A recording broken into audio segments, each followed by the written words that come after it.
older, paid off or not, and see why your car is worth more on the Motor Mile. Plus, with more inventory arriving daily, now is the time to shop the Motor Mile. Sheeler owns the finance company and makes getting approved for credit simple and easy on the Motor Mile. Flexible financing options for every budget to get you on the road fast. Experience the Motor Mile at 3 convenient locations: Christiansburg, Radford, and Pulaski. For over 50 years, we've got Southwest Virginia covered. The all-new Motor Mile Chevrolet and Buick in Radford. Certified friendly staff. No games, no gimmicks. Call 866-SHEELER1. Always open at MotorMileChevroletBuick.com. Hi, Gary the Third here, and I'm excited to say spring has arrived at Gary's Garden Center with great plants and a great selection. Gary's has seasonal color flowers along with vegetables, 60-plus varieties of herbs, perennial flowers, and much more. With friendly service and great advice, we are always happy to answer your questions. Visit Gary's Garden Center at 794 Leesville Road for all your lawn and garden needs. Stop by, say hi, and take a look around. On April 21st, Virginians will decide whether to amend the state constitution to change how legislative districts are drawn. Supporters say it ends gerrymandering, but does it? The truth is, this proposal keeps politicians deeply involved in the redistricting process. Yes, it creates a commission. But that commission would include sitting lawmakers, people with a direct stake in the outcome and political affiliations. That's like asking coaches to referee one of the other teams. Real reform means independence. It means clear, enforceable standards that prioritize communities, not incumbents and politicians. It means transparency the public can see and trust. This amendment falls short. Worse, if the commission deadlocks, the process shifts to the Virginia Supreme Court.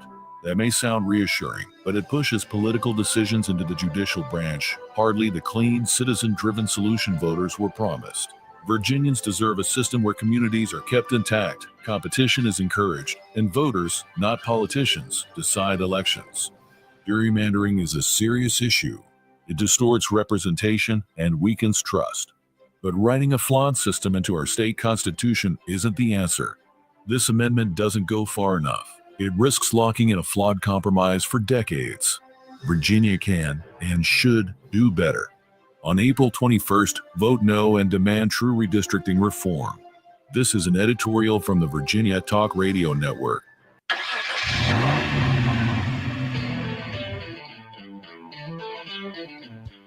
You're stepping into the fast lane on the VTRN Sports app. 93.3 FM and 1320 AM Lynchburg, or by asking Alexa or Google Home, open VTRN Sports Lynchburg. Now, take the fast lane through the topics that matter across the Commonwealth. This is the Fast Lane with Ed Lane. Like only we can do here in the Fast Lane. Blending NASCAR. Oh, I'm following through on the promise to be unbearable to our own Trey Lyle and all of his FrenchStretch.com colleagues. And Masters at Augusta National. What if I told you? You know that old line from the 30 for 30 documentaries. What if I told you? What if I told you that Scottie Scheffler, arguably the greatest golfer in the game right now, I think, our Masters winner yesterday has a very viable claim to dispute that. But what if I told you Scottie Scheffler would go Saturday and Sunday at par or better, no bogeys or more or worse? I don't think anybody would be surprised. He's a premium level golfer. But to get to that point, to getting attention for the lead, and yet to finish second to somebody who entered the weekend with a 6-stroke lead, lost the lead, and then battled back to win. That was what was really cool. Resilience was the theme of the weekend, TJ. Resilience. That was a resilient performance. Golf is as much physical. It's more physical than it's ever been. Tiger Woods changed that in terms of the physical preparation. He trained like an athlete more than just a golfer. And now golfers of all levels do that. It is a much different sport from the perception of it being like a bunch of John Daly's out there where you're kind of, let's be real here, not athletic individuals in not very good physical condition, but can hit the golf ball pretty well and are gifted with it. Now, all these elite golfers are on a different level. They employ psychologists. It's like tennis, psychologists, physiotherapists, nutritionists. I mean, you got a payroll. But if you're really good, it's worth it. And in spite of all that, it still is a mental sport. And that's where so much of it shone through yesterday. And really, the 18th hole was kind of anticlimactic. For as entertaining of a final round as it was, where from 7 to 17, McIlroy pars or birdies, like no bogeys or worse. It ended with him going to the 18th hole with a 2-stroke lead. Ended up finishing in a bogey, but I mean, he kind of played a conservative to get to this call by the great golf broadcaster Jim Nantz. His year again. Rory is a rare repeat winner at Augusta. Only 4 golfers have made that a claim, including one that got a DUI 3 weeks ago. You've heard the joke about why Tiger backed out of the Masters. Now driving Tiger Woods. He didn't want to have to hear that. That happened. People might be rushing back to the parking lot at Augusta National. You can't bring your phones in and calling 434-777-HURT to get the friends with trostlaw.com on the phone because they know that Tiger Woods is at a... Not 1, not 2, not 3, not 4. Well, yes, 4 separate instances where he's shown poor decision-making with a motor vehicle. But alas, I digress. First of all, little detour for a second. Time to take a detour in the fast lane. I'm not big on the whole, Jim Nantz back in the day used to give a broadcaster, an amateur broadcaster at the Final Four, his tie. To me, that's kind of clueless snobbery. I've got an uncle, my dad's brother, who fits this category. He kind of doesn't realize he's a little snooty at times, and yet he kind of comes across that way. Harmless, really nice, but just a little bit out of touch, if you will. Yeah. That strikes me as that. But I will say this about Jim Nantz. I have gained a level of appreciation for him for a couple of different reasons. For one, he's backed out of doing college basketball, where for the last couple of years of him doing it, he would just parachute in for the NCAA tournament, even though he never really did anything up to that point. And honestly, I think it kind of showed compared to Ian Eagle, who does some college basketball broadcasts in addition to his NBA duties and NFL. Ian more embedded in the game of college basketball. And I think basketball at the collegiate level has been treated. But tip of the cap to Nantz, because he's not tried to force his way onto a sport where his heart does not seem to be in it. I've also given a level of credence to him because his football job is to babysit your guy, Tony Romo. Yeah. By the way, got to ask the question. Are you a Romo guy at all from a broadcasting standpoint? When he first started, yes. But it was when he used to give tasteful analogies, and now he just makes random noises sometimes. That's what it feels like. Again, this is not bitter Philadelphia Eagles fan who wants to talk the Dallas Cowboys. I've got plenty of that coming with the draft coming up and the reminder from David Akers. Hey, Dallas! The last time you were in the Super Bowl, these draft picks weren't born. So there are plenty of reasons to taunt the Dallas Cowboys. But I look out tip of the cap, and I know we're on a detour here. Troy Aikman, I think I would make the argument. I think he's the best game analyst in the NFL from a TV standpoint. I agree. I don't watch very often because normally I'm listening on the VTR and Sports app, your home, for the best play-by-play throughout all sports seasons. But Tony Romo has made me appreciate Jim Nantz, including what he does as a PGA golfer, understanding how to handle the moment, how to handle different personalities. Yeah. The fact that there are certainly people involved where it's kind of forced on him because the person has a big name and probably a big ego, and Jim Nantz has to be the one to sit there and babysit them.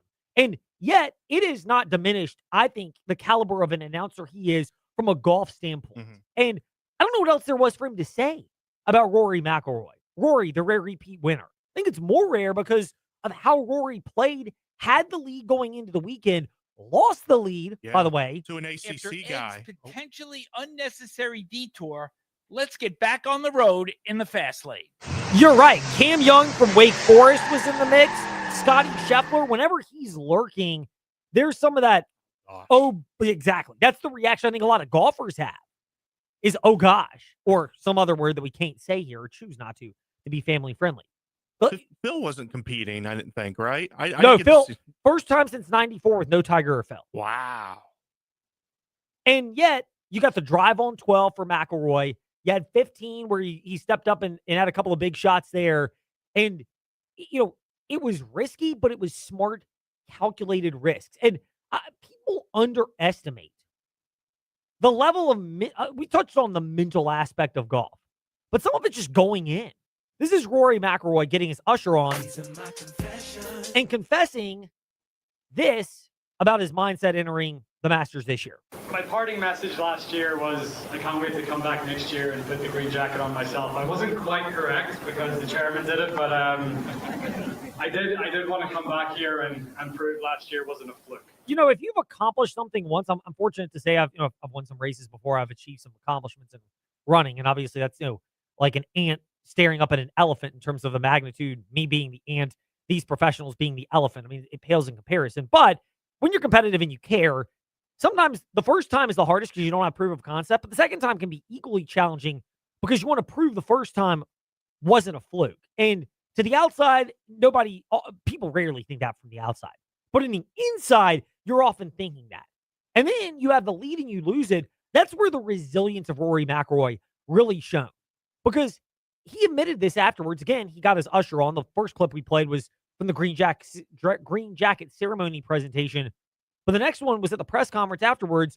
But he would have been gutted if he didn't get this win, given that he had the lead and couldn't hold on. Absolutely delighted to be able to get it done. Having a 6-shot lead going into the weekend, it would have been a bitter pill to swallow if I wasn't able to get myself over the finish line. You think about that stuff as a competitor, even though, next swing, next shot, next step, whatever, performance it is, next rep. Like, that's what you're trained to think about, and you can revert to that.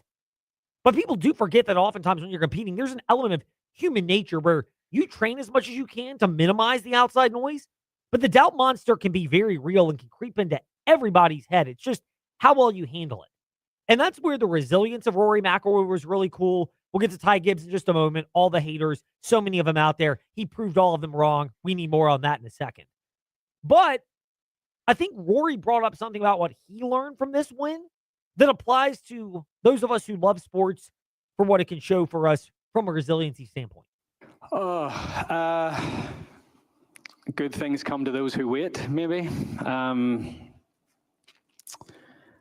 Just keep going. I find myself in a very similar position today to where I was in the last round last year, 2 or 3 behind. But I played solid golf after that. I was 4 under for a 11-hole stretch there, which is what I needed to do to give myself that cushion going up the last. And I just tried really hard to focus on myself. I thought if I could get to 14 under, I thought that everyone else would struggle to get to that score. So that was the number I had in my head. I got to 13 on the last, and had that 2-shot cushion. So didn't quite get there, but just keep going. Just keep your head down and keep going. And if you put the hours in and you work on the right things, eventually it'll come good for you. If you're a high level competitor in whatever your walk of life is, it can be sports related, but again, the beauty of sports in some cases, it extends beyond sports and getting you ready for your regular life, spouse, parent, career, whatever your path may be, a blend of all of that, hobbies that you have. If you care about it, you're going to experience that level of doubt. And again, part of your preparation, and Rory McIlroy hit on this, is that you're preparing yourself to be able to keep fighting in spite of it, believing that if you keep focusing on that, you'll have your doubts, you'll have your things you have to battle, but yet you can still fight your way through that particular problem. I can't tell you how often I experience that in sales. You just keep calling, you keep reaching out to people, you keep coming up with ideas on how you can be a solution to somebody. You get a lot of rejection and no's, but if you keep doing it long enough, things will happen. Running, all the time. I'll experience it again. Blue Ridge Marathon. I'm doing the 10K this coming weekend over in Roanoke. But every time you get to these points and you're fighting your way through it, and that's part of the satisfaction of getting a victory like Rory McIlroy got. Meanwhile, speaking of shaking the haters off, it was gonna happen, and yet yesterday, I am with my dad and my 2 boys, guys trip, going fishing with my dad. And kids are in the back of the car. They're arguing and fighting. We're trying to calm them down. And then on the other end, I happen to be the individual who happens to be getting text messages because Ty Gibbs in the lead late. There's a caution that's thrown because Kyle Busch, who used to hold the seat that Ty Gibbs has, gets into the back of fellow Toyota driver, fellow Monster Energy. I'm beeping out the sponsor because they're not paying us. Driver, Riley Herbst, to cause a late caution. Everybody pits. Ty Gibbs comes out with the lead and then holds off the two best cars of the day, Ryan Blaney and Kyle Larson, to get his first career victory at Bristol. Never mind, it's in 131 starts. We don't need to go into those little details. Never let minor details get in the way of the great story. Ty Gibbs finally gets off the schneid in victory. And yes, to get my usher on, I may have been very distracted trying to parent my kids, assist my dad, and oh, by the way, realize what was going on. But my goodness, it is so worth it because I have made the pledge, promise, pinky promise for those watching at VTRN Sports on Facebook Live and YouTube. And as TJ is my witness, I am doing the pinky promise. Yeah. If you're listening on the VTRN Sports app at 93.3 FM, but not able to watch live on the VTRN streams because you're operating a motor vehicle. So take TJ's word of my pinky promise that I'm pinky promising this, that I would be unbearable to anybody who had criticized the possibility of Ty Gibbs getting a cup victory, getting one before getting one before Connor Zilic, getting one before, not Shane, but Zane Smith.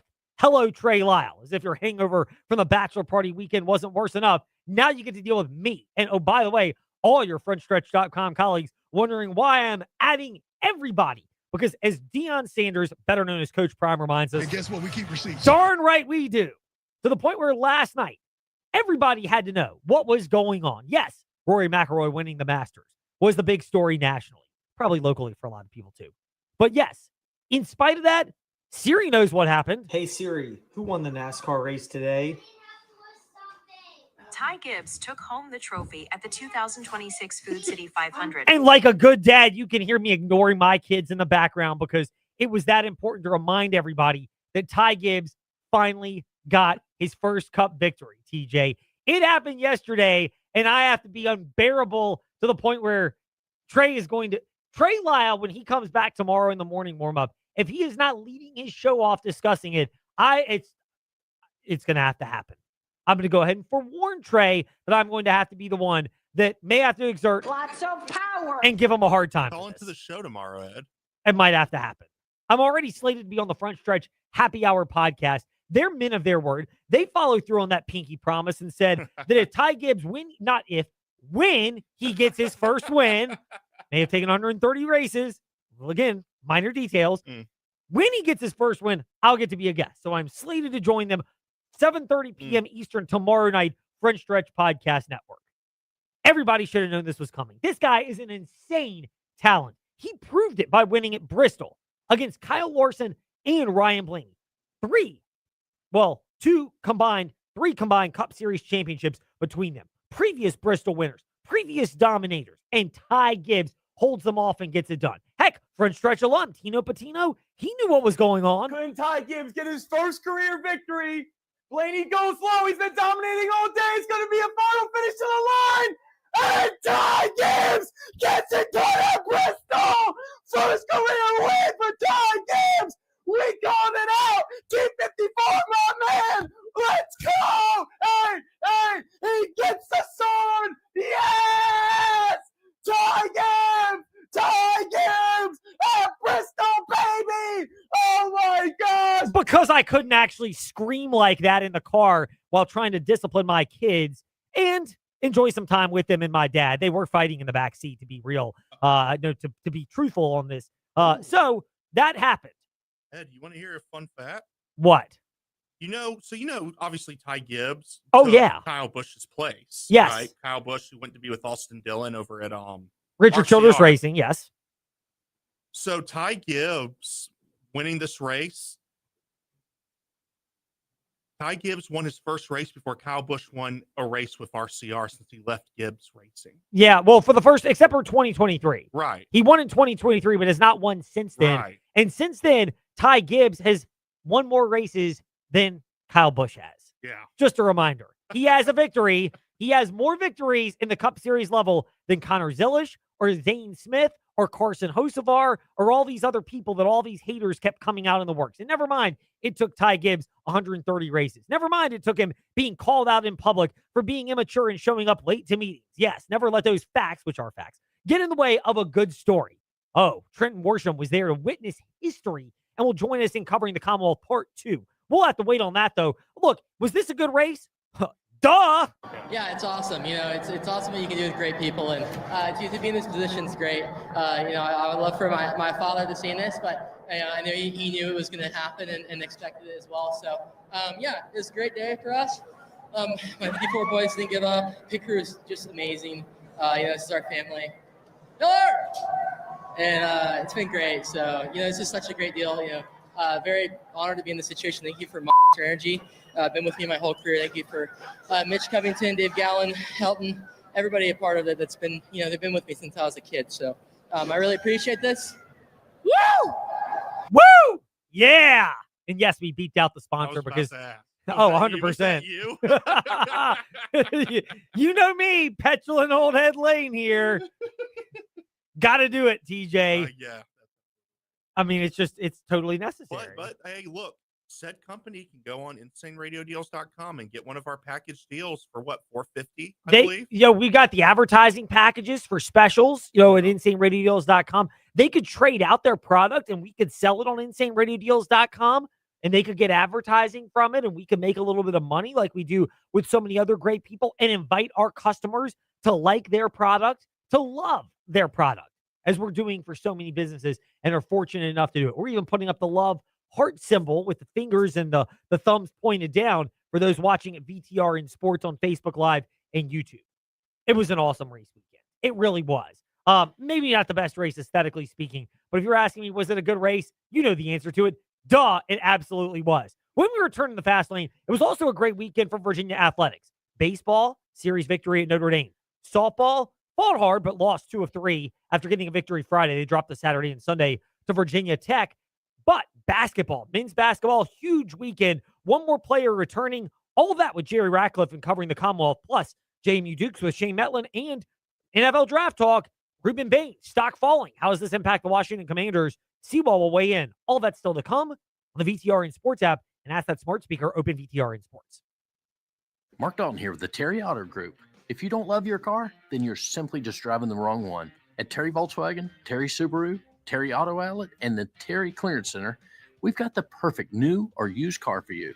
We make your car buying experience easy. Need help with imperfect credit? No problem. Our team works hard to get you approved and back on the road. Because when you shop at Terry, you drive away happy. Visit us at any of our 4 locations or online at terryautogroup.com. Terry Auto Group. You'll love our cars. You walk into a repair shop, hear the price of their estimate, realize they'll take an eternity to get to you, and go, uh-oh, better get Mako. At Mako of Lynchburg, they're certified to do repairs on any type of car and for any insurance company because they ultimately answer to you. They'll process through insurance companies or help you pay out of pocket. They don't get better prices to insurance companies than they would for you because at Mako, it's all about being honest with you. So if your car needs collision repair or paint, go, uh-oh, better get Mako on Kemper Street in Lynchburg. What do high-performing athletes have in common? They don't just train their bodies, they train their minds. The best competitors have a strong mental support system that keeps them focused, confident, and at the top of their game. Want that same support in your own life? Central Virginia Counseling can help. No matter what life throws your way, our team is here for you with 2 Lynchburg locations on Wigington Road and Timberlake Road and telehealth available anywhere in Virginia. Take the first step today. Visit centralvirginiacounseling.com. Midday hunger hitting you hard? Swing by Macadoo's for our $8.95 weekday lunch specials. Whether you're craving a classic crunch or something fresh, we've got you covered. Chicken tender basket featuring crispy golden tenders served with fries. The Macadoo's Chef Salad, a healthy, loaded favorite that will hit the spot. Hit back against your lunchtime hunger at Macadoo's with eats that won't break the bank. Time to share it and fun. Just to be there, the only one. Just to be there at Macadoo's. We'll see you at the Do's.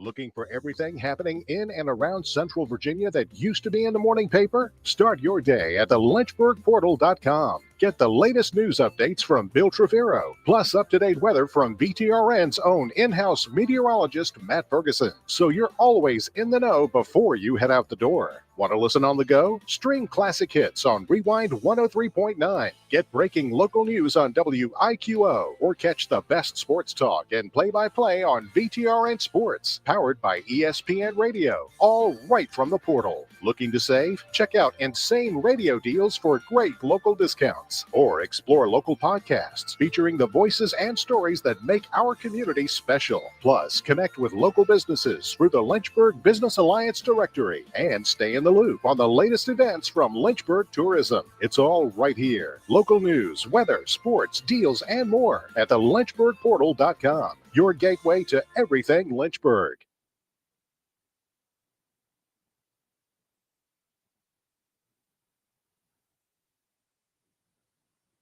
The Virginia Talk Radio Network reaches more people than any other Lynchburg-based media company. Call Melinda at 434-534-8500. Let us tell your story.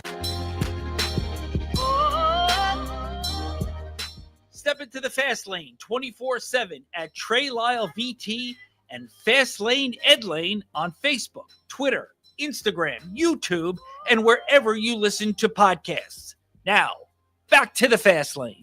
We're getting all the technical challenges out of the way now so that TJ can enjoy his wedding weekend stress-free when it comes this upcoming weekend. He'll be with us, tomorrow and Wednesday as well.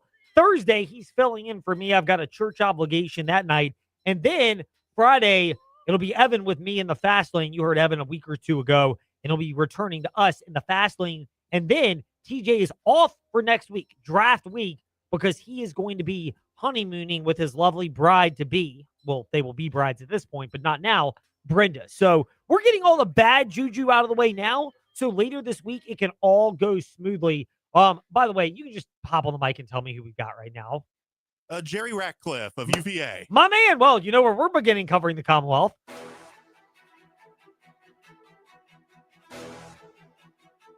It's time for your teams and topics. Covering the Commonwealth. A look at teams and topics from around the Commonwealth. Let's start with the Virginia Cavaliers. Hootie! JerryRatcliffe.com founder and contributor Jerry Hootie Ratcliffe with us in the Fast Lane. Hootie, pretty good weekend for the Virginia Cavaliers. The biggest good, though, was basketball. They have announced now that they have brought back pretty much everybody from last year's team, with Sam Lewis being the last returning player announced that was able to return off of last year's team. Before delving into specifics, how big is this for Ryan Odom and the Hoos? It's huge, Ed. Not to lose a single guy in the portal is extremely rare, especially when you got essentially 4 of your top 6 scorers returning and a possible ACC Player of the Year candidate. Your best shooter or your second best shooter, a guy that's a nifty point guard on both ends of the floor, and a 7-footer with a year of experience under his belt. So I don't know that there's a lot of teams, particularly teams that made the NCAA tournament, that can boast that kind of return from last year. So I think it's huge. I've seen a bunch of way too early polls, and they all have Virginia ranked in the top 10. So I think it bodes really, really well if you're a Wahoo fan. I love the way too early polls, especially when the transfer portal hasn't even settled down. I mean, like you, I'm kind of guilty of looking at them, but I'm not really reading them heavily until about a month from now when this stuff settles down. Are you in the same boat? Should we be cautioning our listeners not to overinvest in those right now? Yeah. I mean, I don't like preseason polls very much anyway. They're usually way off, most of them. So a lot can happen between now and November. I mean, guys can still get disgruntled and leave a program, or somebody can get hurt, or any number of things can happen to a roster. So it's way too early to get too excited, but you still have to be pretty enthused about what's coming back and the potential that those guys have. You mentioned the coming back part. The part that was probably the most tenuous was Sam Lewis out of the bunch. How much of this behind the scenes was the Virginia Cavaliers allowing Sam Lewis's agents, representatives to test the market? Because I got the impression it seemed like maybe they thought he was going to get more money. And then when the market said, not so fast, he realized his best situation was in Charlottesville. Yeah, I think an agent got overly involved in that, and I think that was a turnoff to Virginia. I don't think that was part of what they consider their culture, and so I think Virginia was willing to part ways if it was going to go that way. But I think some of the players sat Lewis down and talked to him and tried to rationalize his situation, and apparently he's decided to come back. We still haven't seen an official word unless it's come out in the last hour, and I haven't seen it. But he has told sources that he's returning, but may not believe it until I see it on the dotted line. I mean, in this day and age, you're taking the most wise approach, Hootie. We'll pivot off of that to women's basketball because they introduced Aaron Roussel, who was the new basketball coach that was announced last week. And obviously, you did great work covering the dismissal of Coach Mox. Surprised at all that Carla Williams, the athletic director, really didn't give much comment on the dismissal? No, Carla's usually pretty tight-lipped about just about everything. And so I can't say that I was very surprised, and most of it would have been ugly anyway. So I'm not surprised at all. I think she made sure that on the list of people that are short list of replacements that there are people with solid backgrounds. And Roussel, apparently, I haven't heard a negative word about him from anyone. So I think he is probably considered one of the good guys in women's basketball. And it looks like she made her first solid hire in that program since she's been here after two previous disasters. You know, you mentioned the disasters. They're fair to point out. Is it reasonable to say right now you feel great about Ryan Odom and Tony Elliott? You got to feel pretty good about Aaron Roussel, although the jury's still out. He's going to have to show he can win games. That this may be, the first time Virginia fans have said, all right, in the three biggest sports, they've got the right hire, and you might even add baseball in coming off taking 2 of 3 at Notre Dame this past weekend.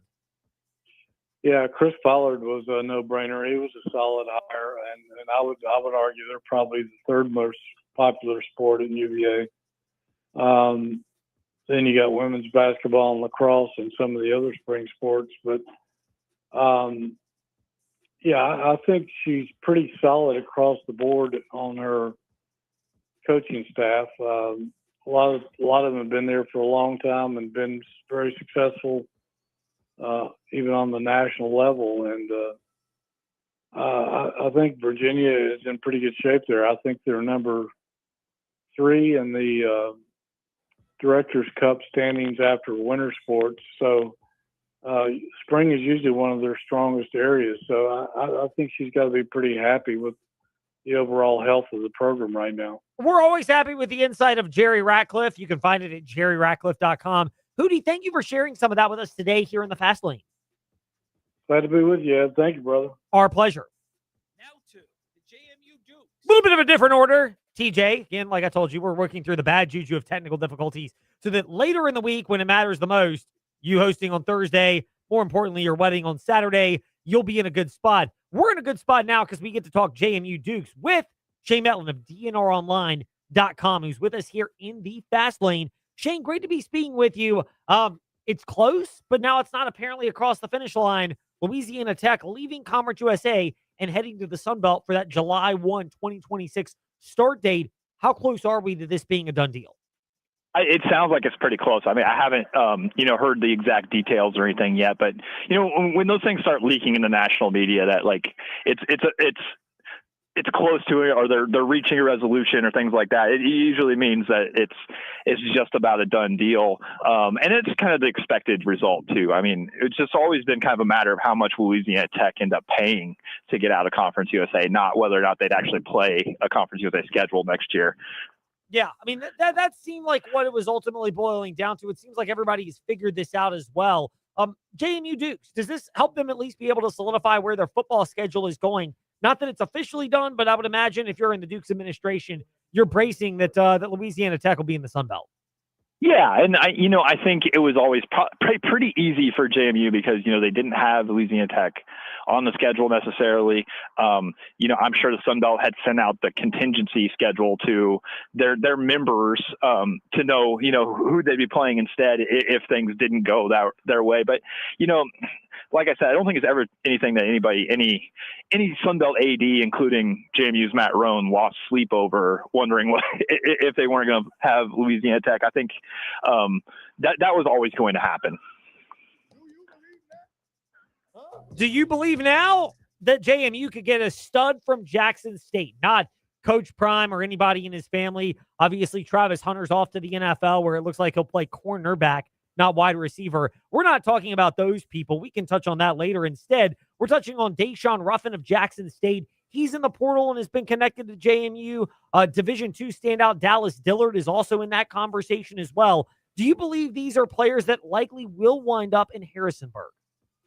I don't know if I'd go likely quite yet, but they're interesting ones to keep an eye on just because of the connection. I'll start with Dallas Dillard because that's a very direct connection to Don Lombardi, who's on the JMU staff. His father coaches him right now at IUP up in Pennsylvania. So I would imagine, he's at least hearing good things about the JMU program from people that he trusts right now as he enters the portal from the D2 ranks. Deshaun Ruffin's an interesting one. Because he's played really well, was a really, really highly recruited kid coming out of high school. Didn't work out at Ole Miss. Now he went to Jackson State, was one of the leading scorers in the country, SWAC Player of the Year. It's a lot like Mark Freeman coming to JMU from Morehead State with kind of his credentials. They're both, small guys, 5'10" guards, who just figure out a way to kind of put the ball in the basket. But, the interesting connection there is Kason Burke, a JMU assistant, played at Jackson State, is from Jackson, like Ruffin, and his connections are pretty deep. They've recruited kind of above their weight class with kids from Mississippi. They didn't get Jamarion Davis Fleming, who went to Mississippi State last year out of high school, but that was a 4-star recruit that they were really in the mix with until like the very last day before he chose to stay at home in Mississippi State. So they can take some big swings when it comes to connecting those kids from Jackson, Mississippi. So it'll be an interesting one to see if they can, land somebody of that quality and give them the dynamic score they really need. _DNR Sports and DNRonline.com, the ways to keep up with Shane Metlin, who's with us here in the Fast Lane. Shane, always good to chat with you. We appreciate your time. Thank you, and we will chat again in another week. All right, appreciate it. Thanks. Shane Metlin with us here in the Fast Lane. Now to, just for you haters, left hand up the Commanders. We've been out at about 24 hours where the news has been out about Ruben Bain being involved in a serious car wreck last year that involved a coma, then fatality of the person who was on the receiving end of his reckless driving charge. It never came to the light until yesterday, at least publicly, although the family has claimed that it is a closed matter. That's how they've termed it on social media, and the NFL seems like they're aware of this. Candy Waller with us in the Fast Lane. She's on top of the NFL draft for Bowie TV Sports, and is with us in the Fast Lane. Seawall, first of all, I correct myself. I hope you will accept my sincerest apologies. Second of all, the news of Ruben Bain. How does this shake up the NFL draft, and in particular the Commanders, who may have some decision-making regarding this when pick 7 rolls around? This is one of those things where it's just like a loaded topic, right? Something that was kind of, not known publicly at all. And then it comes out, just 2 weeks before the draft. So it's like, okay, what happens? What I've learned so far, you all, is that sometimes these are things that teams are aware of. It's just not public knowledge. So it's very well could be the case that when some of the conversations around the length of Ruben Bain's arms and the reasoning why he may drop, that may not have actually been the reason. This may have actually been the reason. Because in terms of his arm length, that never came up, as I shared with you all previously, as a concern with teams. perhaps because it's not a concern with teams. This incident that is now public news may have been the concern with teams and the reason why he may have dropped. Yeah. We've seen Ruben Bain drop, be all, talked about in the top 5, now could even possibly be available at 14, 15 on down. So this could probably be why. Yeah, that's a great point from Candy Waller about why Ruben Bain's stock realistically might be falling. How much when you get this, you're a reporter, you're an insider, you get access to information when it comes to these teams. How much of what you mentioned when it comes to something like this is knowing what might actually cause somebody's stock to drop, like an untold injury or legal situation like this, compared to the short arms where it may be some team's cup of tea, but there's enough of a comp where it may not really be the actual reason you would ding somebody. Exactly. I think it's exactly what you just said. It's more about these more so non, off the field occurrences that could potentially drop a player because you don't know what could happen legally, right? Is this something that's ongoing? Is this indicative of a behavioral thing that you just may not want to deal with and you may not want it to be a part of your culture? Amazing athlete, but do you want to deal with the other things that may come along with that athlete off the field?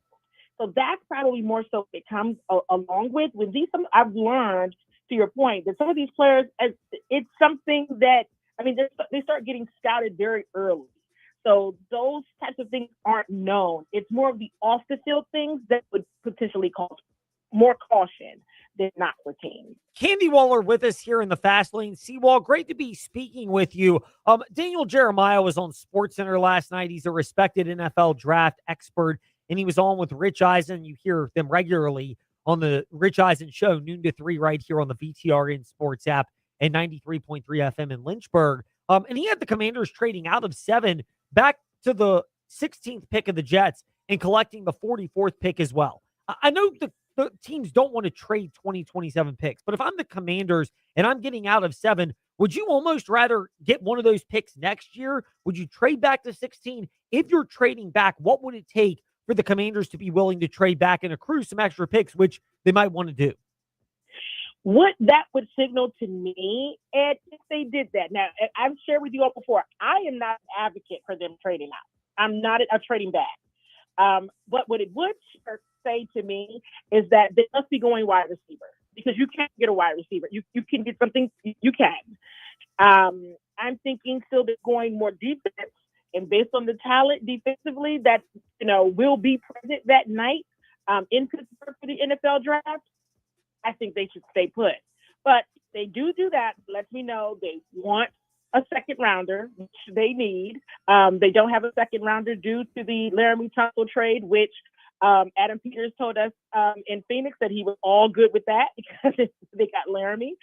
But I would say exactly what you said. Hey, maybe it's for something next year, but the Jets are in talks about trading. So this isn't something that Daniel Jeremiah is just like making up. He's, as you said, very well respected and oftentimes not too far off with his predictions. Yeah, exactly. And not to mention, this could be one of two ways. It could be the Commanders really itching to move down, or it could be the Jets really itching to move up. There are often two sides to this when you're doing an exercise like this far out in advance of the draft. Oh, for certain. And another just tidbit storyline to be tracking, the Cleveland Browns, who picked right before the Commanders at 6, they're looking to trade back. That's been a conversation that their GM has been, not quiet about, honestly, that they would absolutely trade back. So this will be interesting, and it is predicted that there will be a lot of movement next week and draft night as well, with teams trying to move in, okay with moving out, depending on which way they want to go for their team. We look forward to it, Seawall. Next week is draft week. We pray and look forward to being able to connect with you next Monday, and we appreciate your time today in the Fast Lane. Absolutely. Oh, and a quick tidbit, the Washington Commanders pre-draft press conference is this Thursday. It is this Thursday, Adam Peters, Lex Newmark, Thursday, April 16th at 2 p.m. Eastern time. So just wanted to make sure you all knew that. Yes, thank you for that little bit of nugget. That's something that TJ can react to when Thursday's edition of the Fast Lane comes. Thank you so much, Seawall, for that nugget. Oh, it's going to be juicy the next couple of weeks. We look forward to it. Absolutely. Talk to you guys again soon. Indeed. When we return in the Fast Lane, we go from that to the Lynchburg Hillcats. First homestand is in the books. Our own TJ Wilkerson was there, but we're not going to interview him. We'll interview their play-by-play broadcaster, Jason Pro. Better idea. No, TJ's great, too. He can always chime in with a comment. Then, Board of Visitors meeting update with Virginia Tech. And, somebody who witnessed history yesterday will join us in the Fast Lane as well. Don't want to miss that. Of course, stay tuned. Here we grow again at the Sheeler Motor Mile. It's here, the all-new Motor Mile Chevrolet and Buick in Radford. More brands, more selection, and the same exceptional service you expect from a trusted community partner. Whether you're shopping Chevrolet or Buick, you'll find quality, value, and a team that puts you first. From rugged trucks and SUVs to stylish cars and family-friendly vehicles, the Motor Mile has something for everyone. With straightforward pricing and top dollar for your trade, there's no better place to buy. Bring us your trade, newer, older, paid off or not, and see why your car is worth more on the Motor Mile. Plus, with more inventory arriving daily, now is the time to shop the Motor Mile. Sheeler owns the finance company and makes getting approved for credit simple and easy on the Motor Mile. Flexible financing options for every budget to get you on the road fast. Experience the Motor Mile at 3 convenient locations: Christiansburg, Radford, and Pulaski. For over 50 years, we've got Southwest Virginia covered. The all-new Motor Mile Chevrolet and Buick in Radford. Certified friendly staff. No games, no gimmicks. Call 866-SHEELER1. Always open at MotorMileChevroletBuick.com. Hi, Gary the Third here, and I'm excited to say spring has arrived at Gary's Garden Center with great plants and a great selection. Gary's has seasonal color flowers along with vegetables, 60-plus varieties of herbs, perennial flowers, and much more. With friendly service and great advice, we are always happy to answer your questions. Visit Gary's Garden Center at 794 Leesville Road for all your lawn and garden needs. Stop by, say hi, and take a look around. If you own a diesel truck or diesel fleet, it's time to go wicked and get serviced for the spring. And when you go wicked, take 25% off your service request for a limited time. Wicked Diesel in Bedford will allow 25% off a transmission flush, coolant flush, oil change, differential service, or AC service. Your choice. Just tell Josh you want that 25% off service special. Download the coupon at wickeddieselva.com. Need diesel repair? Go wicked. Do you love the 80s? Whether you were Team Madonna or Prince, this night is for you. Hi, I'm Kelly Diaz with Casa of Central Virginia, inviting you to Retro Rewind, our totally rad 80s party for a great cause. Join us April 11th from 6 to 10 at the Boonesboro Ruritan Club for an awesome 80s DJ, arcade games, dance floor, and more. Best of all, every ticket helps Casa volunteers advocate for children who have experienced abuse or neglect in our community. Grab your friends, moonwalk over to cvcasa.org, and get your tickets before they're gone. Are you tired of static? Wish you could take your favorite Virginia radio stations with you wherever you go? Then you need to discover the power of streaming. That's right. You can now easily listen to the Virginia Talk Radio Network for insightful discussions and local news. From the VTRN News Center, I'm Bill Trefiro. And groove to classic hits on Rewind 1039.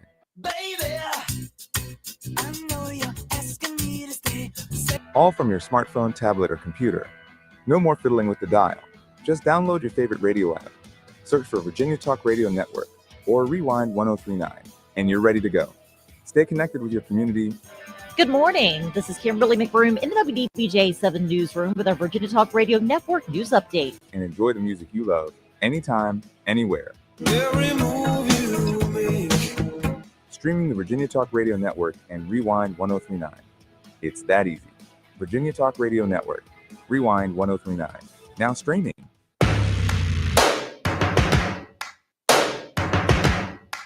Step into the Fast Lane 24/7 at Trey Lyle VT and Fast Lane Ed Lane on Facebook, Twitter, Instagram, YouTube, and wherever you listen to podcasts.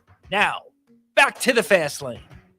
Winning, winning, winning. It's not just what Ty Gibbs did over the weekend. It's also what happened.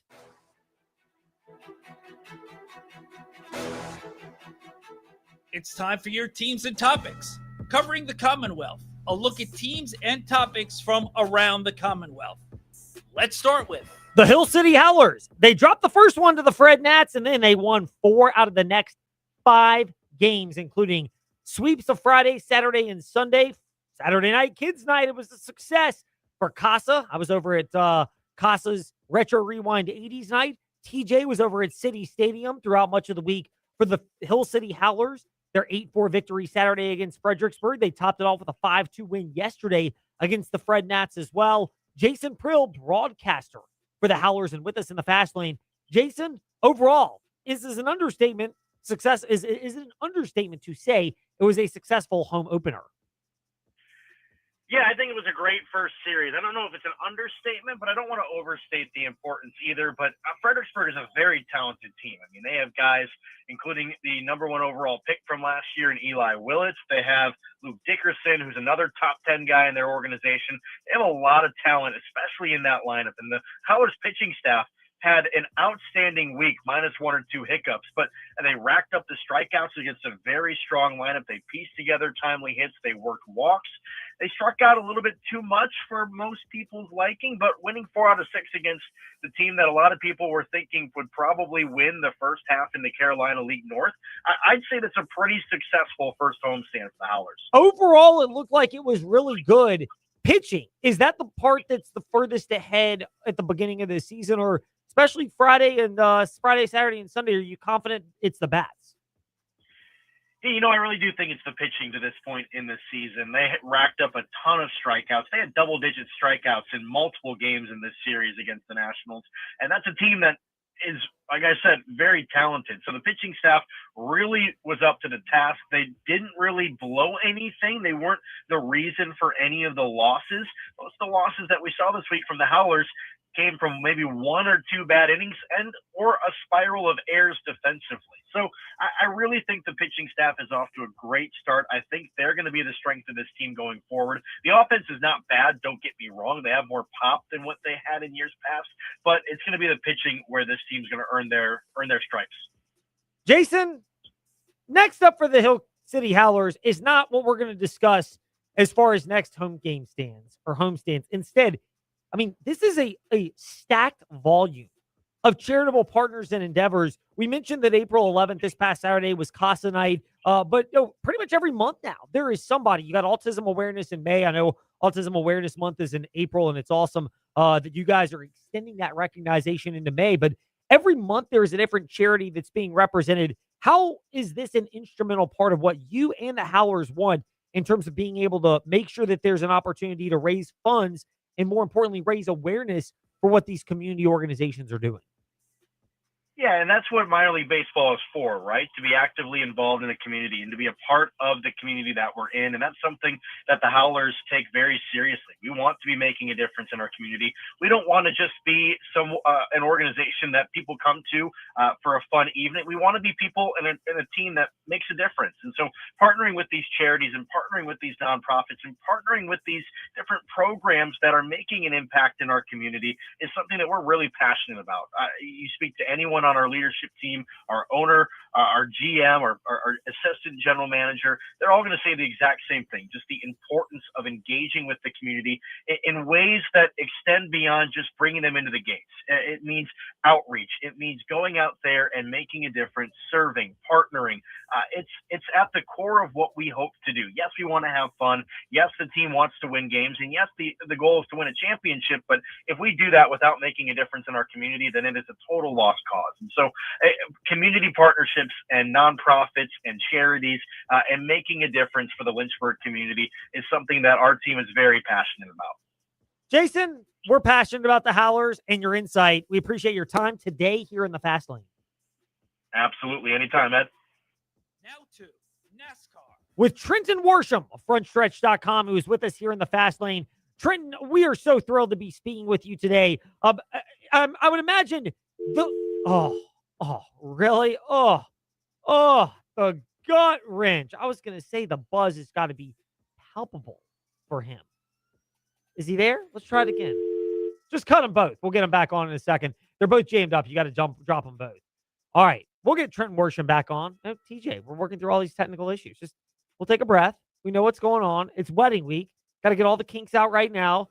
Got to get it all out. Not on Friday, because when the rehearsal happens, you can't have kinks for that. We're getting them all out way before then, because once Friday rolls around and Saturday, it's got to roll off perfectly, or else you'll be indirectly hearing about it, even if there's not much that you're actually able to do. Do we think we have Trenton Worsham? Try it again. Please leave your message for okay. 434250756. Let's try. There we go. Trenton Worsham with us in the fast lane. Trenton, are you there? Are you as off kilter as we are today, because we've spent so much time celebrating the magnificent, monumental victory of Ty Gibbs at Bristol yesterday? I mean, it was magnificent in the way that he held off two former champions. One had 4 tires, one had 2 tires, and he stayed out twice. Held off Kyle Larson and Ryan Blaney for an overtime finish. It was magnificent for his family. His mother Heather was ecstatic. His grandpa and team owner Joe Gibbs, he was ecstatic to see his grandson win his first Cup race. So there was a lot of magnificence with what happened yesterday, Ed, and I know you're extremely happy about it. I've made the promise, pinky promise, as we say with my kids, 7-year-olds in the house, that guess what? We pinky promise. Well, I pinky promised that I would make sure that frontstretch.com heard about this loud and clear. So sorry to the editorial staff on the social media platforms, but not really, because I have been blowing them up. I have, insufferable is the term, but I would like to say that I've earned it. I mean, look, it only took 130 races, right?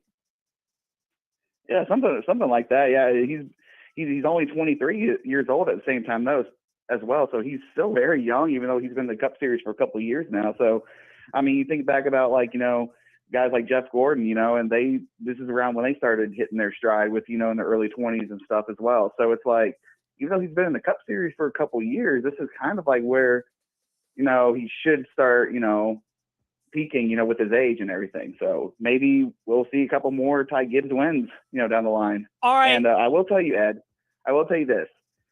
In the media center for his bullpen interview on Saturday, I asked him, how do you race Bristol? You know what he said? He said, hammer the hell out of it.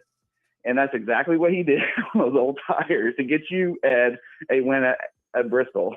It was epic. I mean, there's just no other way to describe it. He said the race was awesome.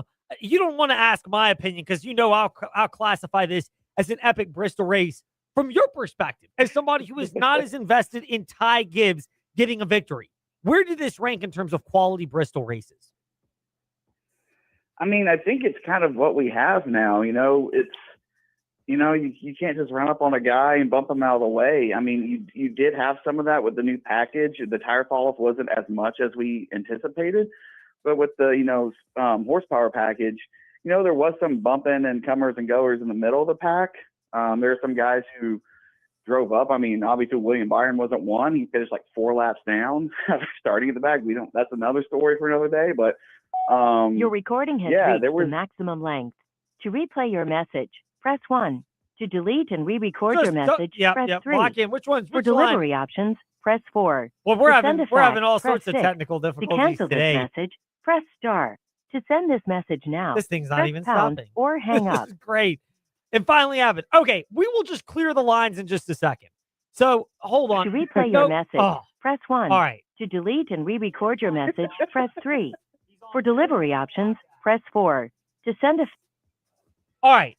So Trenton Worsham was with us today in the fast lane to talk a little bit of NASCAR. We got most of his thoughts on Ty Gibbs. Don't worry. That's not going anywhere. We can go ahead and get David Cunningham of TechSideline.com here in the fast lane, and we will apologize to Trenton for it. Don't worry. We've got plenty more coverage of this. It's not going away. I can't control myself when it comes to Ty Gibbs. Everybody knows this. And I have an hour to rub it in the face of everybody at frontstretch.com. And by the way, just get David Cunningham on. Call him up.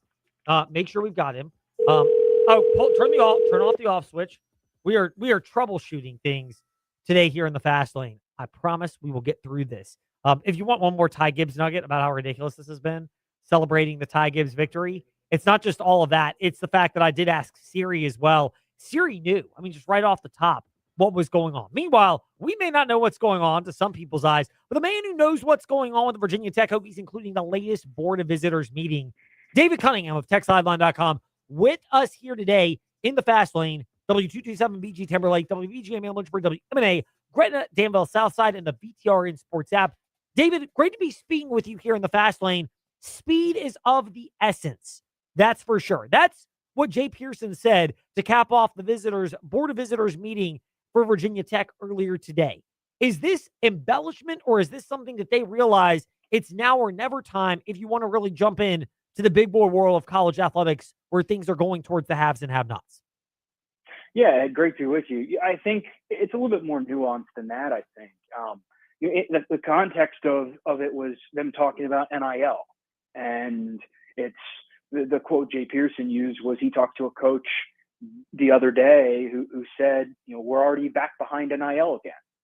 That's not something you can afford to do in this environment. You have to, every day you don't take a step forward, you are losing ground on the competition. And I think this is a good example. They talked a lot about NIL and funding, and the investments to win plan seems like it's going pretty well. They didn't really outline the fundraising for what it looks like for next year, but they had the funds for this year already. You knew that they were going to have a good handle on the first year of this giant investment to win plan. But it's everything else. It's the extra NIL. It's the, hey, a men's basketball player wants a little bit more money. Can we find it for him? It's when other people, Virginia, North Carolina, are increasing their NIL rosters year over year over year, especially in men's basketball. Or you look to football, like James Franklin's got all the resources he needs to succeed over there. But it's really once you get into nuance some of the other sports where men's basketball, that thing has skyrocketed. The Hokies, if they don't have an increase in NIL from last year to this year, well, they might not be as competitive as they hope to be. So it all goes back to that. And what Pearson's point was is we have to do stuff quick. The more time we spend wasting, the more time we're going to spend falling behind. And I'm very interested to see what the response is and how they start to figure some of these things out. David Cunningham of TechSideline.com with us in the fast lane. The Real D Cunningham on Twitter, Tech Sideline on Twitter as well, and they have TSL podcasts. Surely going to have a couple this week touching on this. How much do you believe that the Board of Visitors of Virginia Tech grasp what Jay Pearson was speaking and are prepared to act and keep Virginia Tech in a competitive spot athletically? I think so. I think they've got a lot of really like-minded individuals on that board. And I think the difficult part is you get into the academia world, and a lot of that realm is a lot of planning and discussing and waiting and then figuring out where they want to go. That's just the way the world works. And you see that in governance, you see that, and even like your local HOA meetings, like that's just the way people want to talk. And you got a guy like Jay Pearson, who is, as he kind of described himself, him and Ryan McCarthy, they're guys who get stuff done. You saw that back during the coaching search when they were two of the guys, along with Bud Foster, that kind of helped court James Franklin. And I think you've got those two guys on the BOV. Rector John Rakovich is there. Mejo, he's one of the guys who just joined the BOV this last week. He filled an empty seat that was there, and he's a guy who donated $10 million to the university back in 2021 and has the football lounge named after him. So there are people that understand the importance of athletics. And I think it's going to be a group that understands how to approach it, how to work around some of the difficulties, because the bottom line is that this is a sport that changes. Sports change on a daily basis in college athletics, and you have to stay on your toes. If you are not constantly improving and constantly tweaking, and it can't even be on a monthly or quarterly basis. It has to be even more frequent than that.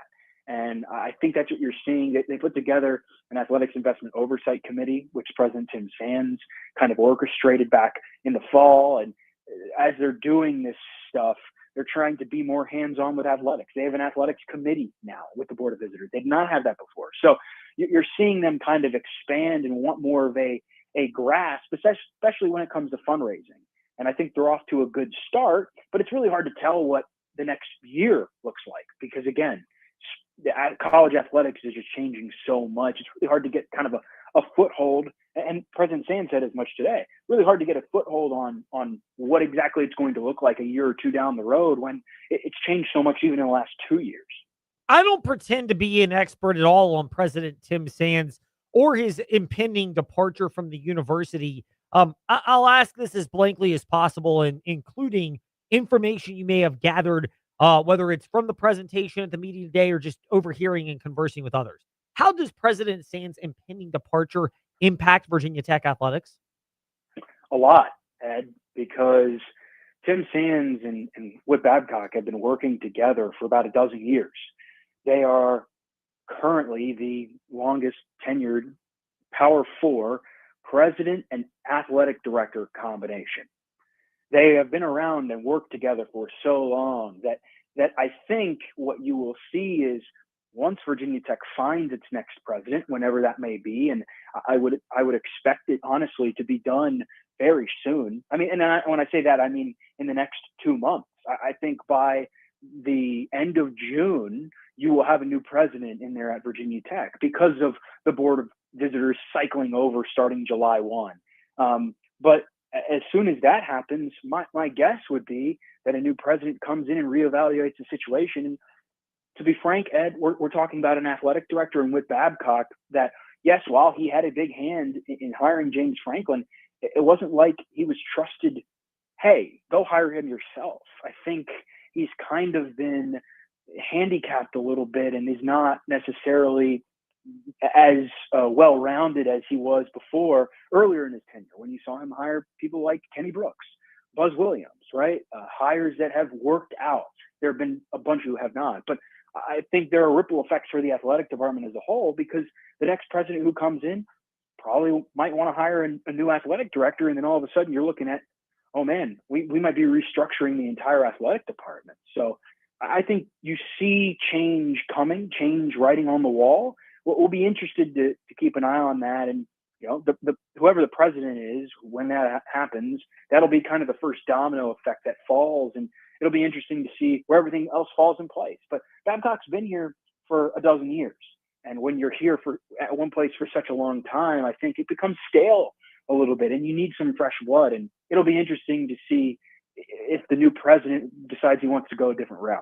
How much of the fresh blood needed for Virginia Tech athletics comes in the form of the president? How much of it has it already come because of you mentioned with Ryan McCarthy and Jay Pearson having more of a business background? Is that really the fresh blood that Virginia Tech athletics has needed? People that are more likely to, I'm going to PG this thing up, but get stuff done in an era where you've got to be a little bit more expeditious. Absolutely. I think, Ed, you see the successful programs around the country. They're led by both athletic departments and teams. They're led by people who know how to get stuff done and want to get stuff done and are driven in that way. And I think that's what you see the people of Virginia Tech has on the Board of Visitors right now. It's a group that thinks like that. I wouldn't say all, but the majority. You've got people who can explain that point and want to go and attack. Hey, let's figure out how to invest $229 million over the next couple of years into athletics, right? There's a reason that Whit Babcock gave that presentation when he did, because you have to line it up with the right BOV. If the group is not as receptive as you hoped and you time it wrong, you might just kind of be stuck there. I mean, remember, this is politics and governance, stuff that I do not pretend I specialize in, but we know how it can kind of be a little bit hit or miss at times and stuff gets stalled. And I think what you see right now is people who want to get stuff done, people who want to push stuff through and people on the Board of Visitors who say, hey, we are going to attack. We are going to stay competitive as possible. And they've given James Franklin the tools. And I think you're starting to see, as Tony Roby talked about today with wrestling, kind of the trickle down effect from this start of this plan through all the sports at Virginia Tech. So it's something to monitor. It's not going to change overnight, but you can make steady progress. I would put it that way. That's a good way to phrase it. David Cunningham of TexSideline.com, very gifted in that art. David, pivoting off of the Board of Visitors meetings, I'll certainly have more questions after listening to the TSL podcasts when they drop later this week. You'll have your regular one. You'll have Talking with Teal. You'll have the Friday Q&A. You'll have a lot of great information coming out at TexSideline.com on that front. Softball over the weekend. How impressed were you with the fact that they lost to Virginia on Friday in the series opener, and really showed a level of buckle down to get a series victory on the road against, obviously, objectively, maybe it would seem, the strongest Virginia softball program we've seen in a while? Yeah, I mean, I think they'd played 80-something times, and this was only the fourth, fifth, and sixth times that both teams had been ranked in the series, Ed. The Hokies beat a really good Virginia team, and it was kind of the last really good team remaining in the regular season. Some of the other competition over the next couple of weeks is not as great. That doesn't mean that the Hokies won't lose or won't go undefeated, because we've seen them over the last couple of years be prone to a little slip up here and there. But I think these last two weekends, Ed, Virginia Tech softball has shown you the same thing. Drop game one against Clemson, bounce back with 2 wins. Drop game one at Virginia, bounce back with 2 wins. There is a resilience factor to this team that, yes, they might not play perfect, but they know how to turn the page and adjust and get stuff done. And I think it starts with head coach Pete Demore, and you kind of see it trickle throughout, where you've got players, Bree Carrico, starting pitcher, battling a kind of a stomach bug of sorts on Sunday, and comes out and gets the job done. I mean, a shutout against a top 25 team on the road in Virginia, that's a really impressive way to cap off the weekend. And I think they're in pretty good position right now to be in that conversation to host. That's good news for the Lady Hokies, Virginia Tech softball, and David Cunningham with the latest on that as well here in the Fast Lane. David, great to be chatting with you. We really appreciate your time. We'll wrap it up on that. We appreciate it. We'll talk a little bit more Diamond action and spring sports next time, but the Board of Visitors meeting seemingly justified had to take over a lot of our discussion today. Yeah, sounds great, Ed. Talk to you soon. David Cunningham, TexLiveOn.com, with us here in the Fast Lane. Appreciative of him, appreciative of you, and appreciative of TJ and everybody working through our technical hurdles today. Short edition of the show tomorrow leading into Virginia Tech baseball. Then Wednesday in the Fast Lane, we'll have even more on Ty Gibbs' victory, because we're not letting go of that in the Fast Lane. In the meantime, on the Freddie and Harry joining it in progress. Opportunities to build through free agency, because nobody's going to their market. So I think